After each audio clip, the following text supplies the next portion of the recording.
Our topic today is about palatal expansion in adults. My name is Luciane Menezes. I'm an orthodontist, full professor, and researcher from Brazil. I would describe myself as an introverted person, passionate about my profession, and always striving for excellence. So being here today is an honor and a personal challenge at the same time. I declare no conflict of interest to disclose. Our topic today is on palatal expansion, introducing the MISMARPE technique, a new minimally invasive surgical procedure associated with MARPE to treat maxillary transverse deficiency in ongrowing patients. The technique combines the concepts of minimally invasive surgery with skeletal anchorage with the goal of achieving predictable and effective maxillary expansion in adults, being a less invasive treatment when compared to conventional surgery. Maxillary transverse deficiency is frequently associated with dental crowding, narrowing of the palate, and crossbite that can have significant functional and aesthetic repercussions.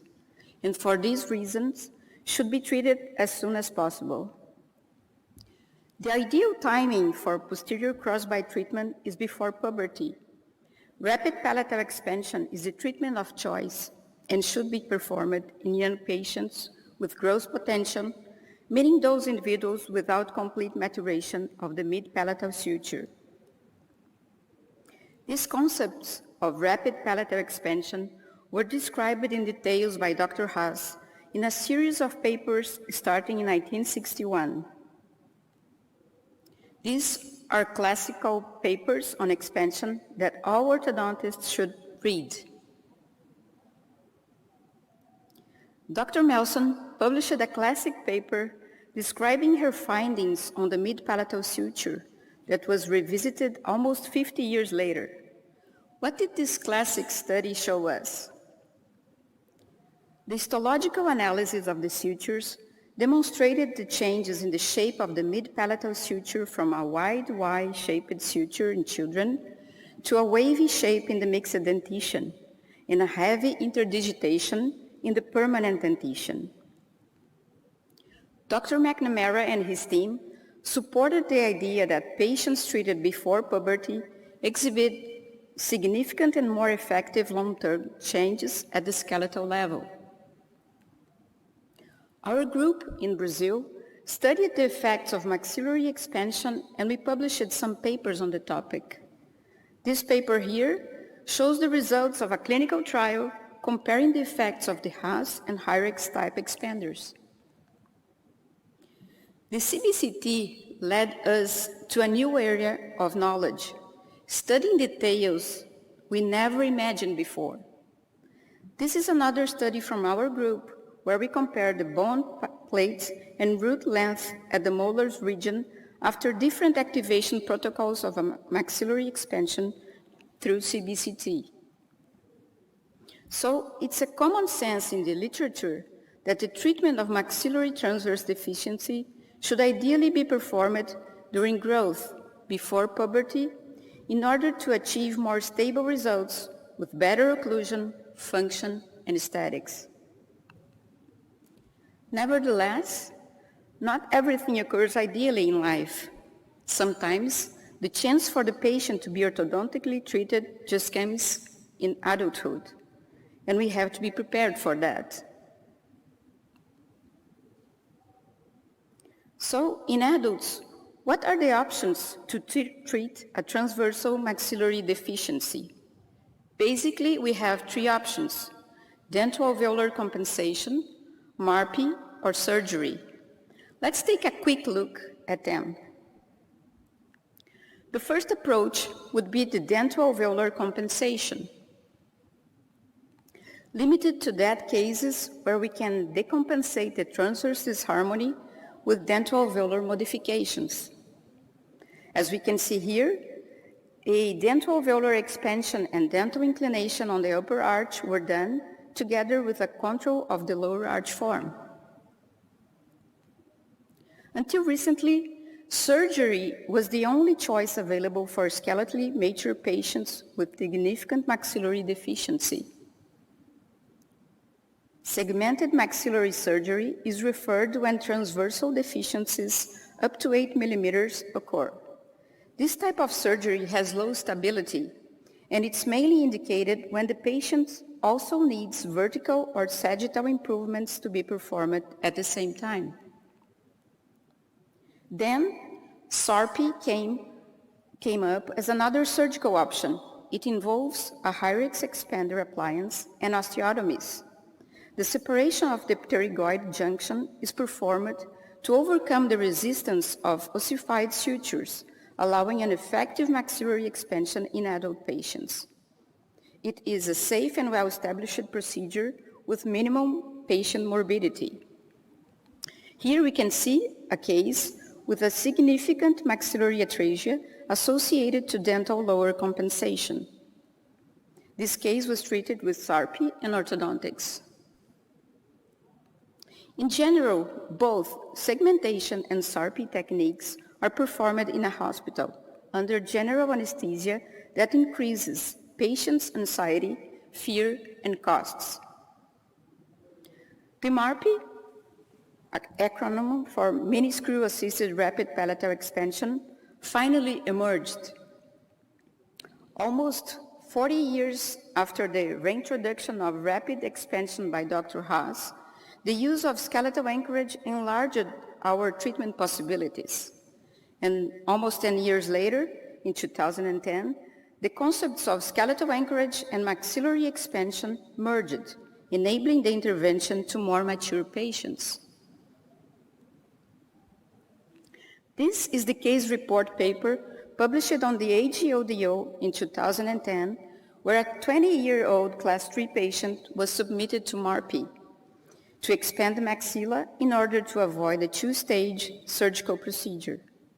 From then on, the MARPE technique started to be used as a routine around the world. But the question that arose at that time was, in which cases will it work? This paper tried to clarify this question. The authors suggested a method for assessment of maturation of the mid-palatal suture after evaluating 140 patients from 5 to 58 years old.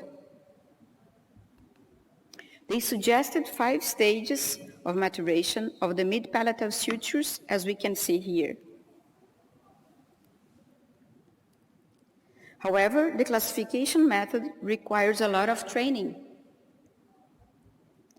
Until now, MARPE has been extensively used and studied with great expansion results in young adults. There are results similar to SARPE in some older patients. However, the point with this technique is the unpredictability of the results, especially with more mature patients. From then on, the evaluation of factors related to the MARPE success has been a recurrent topic. A group of Brazilian researchers published an interesting paper on it in 2021. Their sample comprised 28 patients from 15 to 39 years old. They observed that as age increased, there was a reduction in the MARPE success rate, with no correlation between mid-palatal suture maturation stages and success. However, they observed that failure cases, meaning with no opening or limited opening, were classified as stages D and E. On the other hand, this case report paper shows a successful case of MARPE expansion in a 60-year-old patient, indicating once more the lack of predictability of this procedure. So, how to know if and in what cases the MARPE procedure is adequate for our mature patients?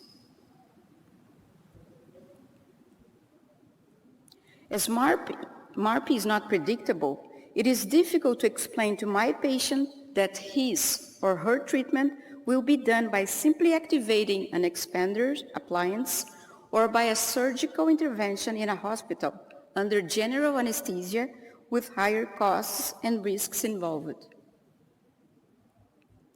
With this question in mind, the MISMARPE technique was developed.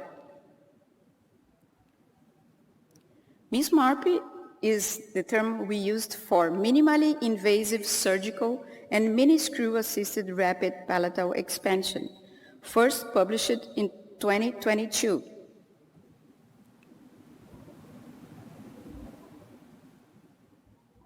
So what does MISMARPE stand for? MISMARPE is a modern concept of skeletal anchorage and minimally invasive surgery based on high-technology equipments and small incisions, intending to reduce damages and possible risks for the patients. Briefly, a minimally invasive access is done to allow the osteotomies made to release the resistance zones with no disjunction of the pterygopalatine structure. The expander screw is anchored with 4 mini-screws. The great advantage of this technique is that it can be performed in an outpatient setting under local anesthesia with lower morbidity and lower costs. Here we can see the two appliances used for the MISMARPE protocol, the bone-borne and the tooth bone-borne. The first using skeletal anchorage, and the second a hybrid. It means dental and skeletal anchorage. We use 4 bicortical mini-screws, 2 in the anterior and 2 on the posterior areas. Their positions and length are determined with the aid of a CBCT. The expander screw size and position will vary according to each patient, and they are crucial for the success of the technique. When using the hybrid expander, the appliance itself serves as a guide for installing the mini-screws, and the screws can be installed either by the orthodontist or by the surgeon. Another crucial point is the surgical technique. It should be performed by an experienced surgeon in minimally invasive surgery.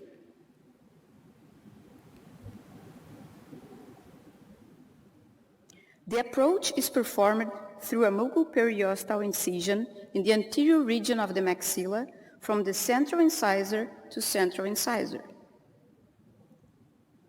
Subperiosteal detachment is then performed in the nasomaxillary region, creating a tunnel-like detachment to the posterior region of the maxilla bilaterally.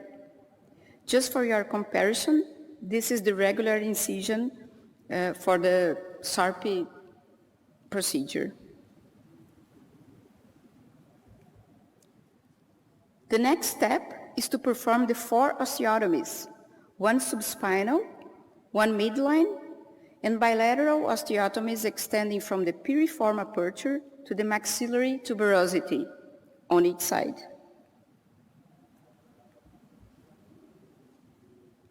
Afterward, a vertical osteotomy is performed in the midline, corresponding to the median palatal suture between the central incisors. Both osteotomies are carried out using piezoelectric technology.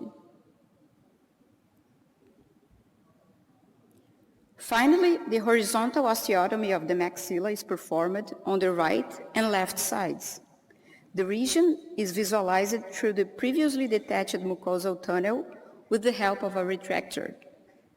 The total extent of the horizontal cut is slightly oblique with a more posterior lower inclination and a more anterior upper inclination, always respecting the limit above the dental roots.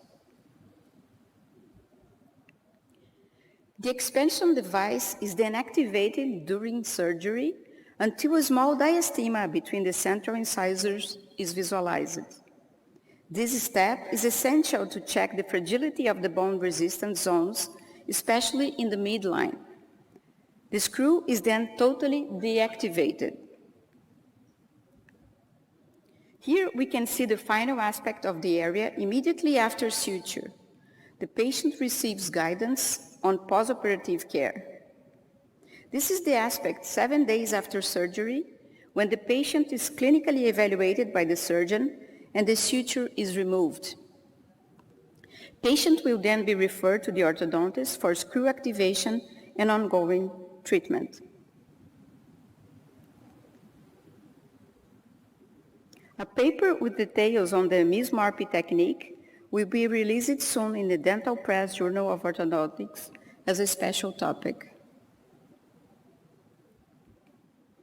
And what is the MISMARPE activation protocol? After the latency period of 7 days, the activation protocol begins with a quarter turn in the morning and a quarter turn at night. This activation pattern continues until the detection of a midline diastema around the second and third day. Afterward, the activation continues with a quarter turn per day until the desired transverse correction is achieved. Here we have a tooth bone-borne appliance just before activation and immediately after the end of the activation period. The appliance should remain in position for at least 6 months to allow complete bone reorganization in the mid-palatal suture and osteotomy regions. Here we can observe the same patient in a frontal view before expansion and the same patient immediately after expansion. Note that the opening at the anterior region can be huge. Patients are definitely not happy about it. However, it's a transitory phase that can be minimized with resins, for example.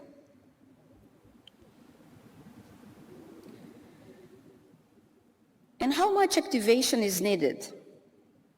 An individual analysis will answer this question. It is important to estimate the amount of screw activation before the appliance placement, as the screw size can vary. Facial analysis is paramount when observing the presence of vertical or sagittal discrepancies associated with the transversal disharmony. These inclinations, arch form, and black spaces should be observed during smile. Dental models and the CBCT analysis are another important source of information.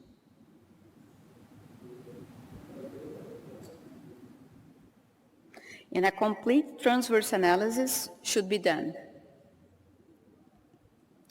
The transverse analysis from Case Western Reserve University is a very good alternative to improve our diagnostic tools towards a more objective evaluation. It measured the canines and molars angulations on CBCT.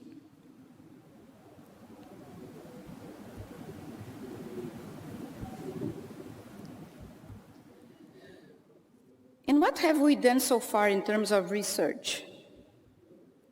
The MISMARPE was developed during Dr. Paulo Matias' PhD course on the evaluation of the technique on bone-borne cases. Dr. Haas Jr., a Brazilian surgeon, operated all the MISMARPE cases. And the project went on with the tooth bone-borne cases carried out by Dr. Piccoli during his PhD course.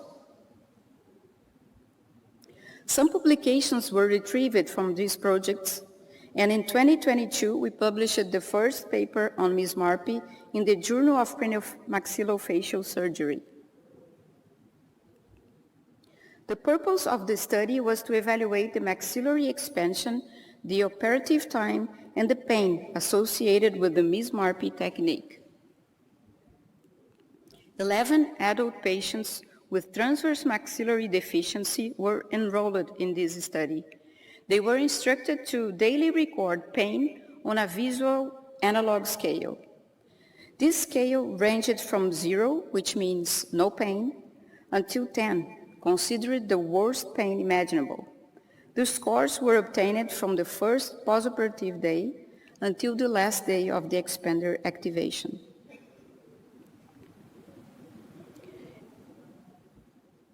Pain was classified as mild, moderate, or severe. Here we have all the patients' data from day 1 until the end of the activation phase. Overall postoperative pain score was 2.81, with most patients recording a maximum pain score of 6, considered moderate, except for patient 9, who presented score of 8-9 in 4 days. The duration of the surgical procedure was timed from the first incision to placement of the last suture, and the mean operative time was 24 minutes. The indication, efficacy, and stability of SARPE are already widely reported in the literature. That's why we compared in this other paper the immediate effects of MISMARPE with those of SARPE. In this study, we evaluated dental and skeletal effects of the two techniques on CBCT. Here we have some images just to illustrate the differences in the surgical procedure. SARPE was performed in a hospital environment with general anesthesia, Hyrex-type device, and conventional surgery with pterygopalatine osteotomy, like we can see here.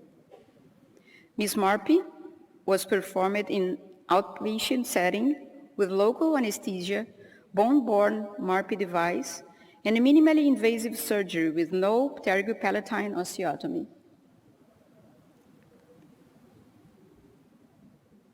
In this other study, recently published in the International Oral and Maxillofacial Surgery, we evaluated the effects of MISMARPE and SARPE techniques on the upper airways and nasal cavity of adult patients presenting transverse maxillary deficiency. Both techniques were effective in treating transverse maxillary deficiency in adults, but they had different skeletal impacts at the nasal and alveolar levels in the posterior region. There was a greater expansion in the nasal cavity floor and median palatal suture after MISMARPE. We can observe this difference in the coronal plane, and there was a V-shape, I'm sorry, let me return here. Okay.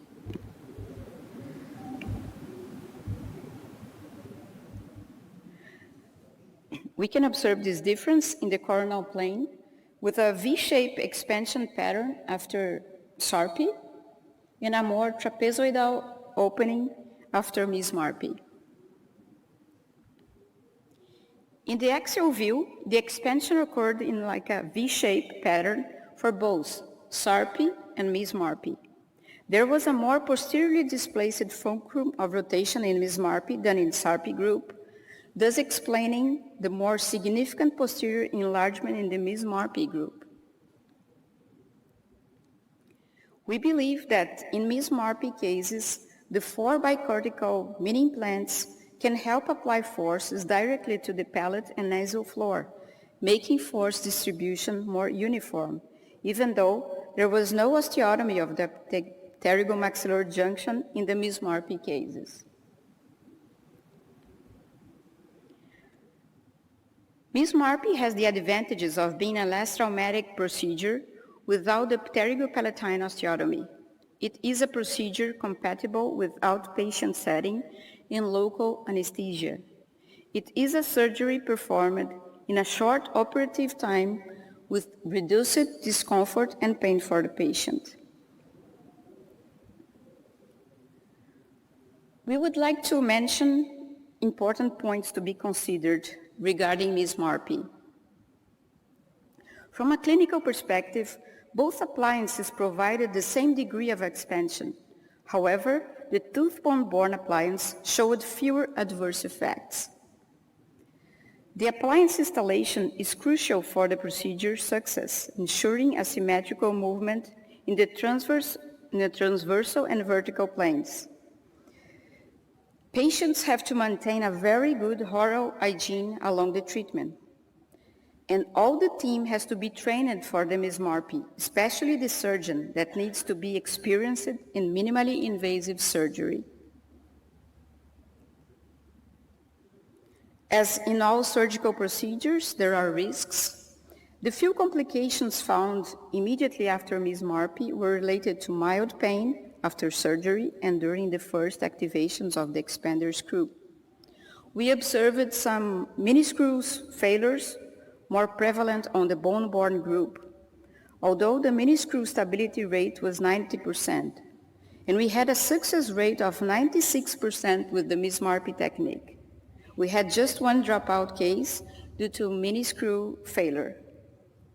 We are carrying out follow-up of the cases, and the results will be presented in the near future. The number of adult patients seeking orthodontic treatment over the years has increased. These patients demand less treatment time and more aesthetic results. Therefore, MISMARPE emerges as a new alternative for attending those adult demands. MISMARPE is a new option for adult patients in which we have already used MARPE without success, not being so invasive as SARPE. And how to correctly predict the feasibility of the maxillary expansion? I think this question is still not answered, and I believe this is what we should be looking for in terms of research. Of course, long-term follow-up studies are needed, but MISMARPE is a technique that fills a gap and serves as an intermediate alternative to avoid more invasive surgeries with a higher level of acceptance by our patients.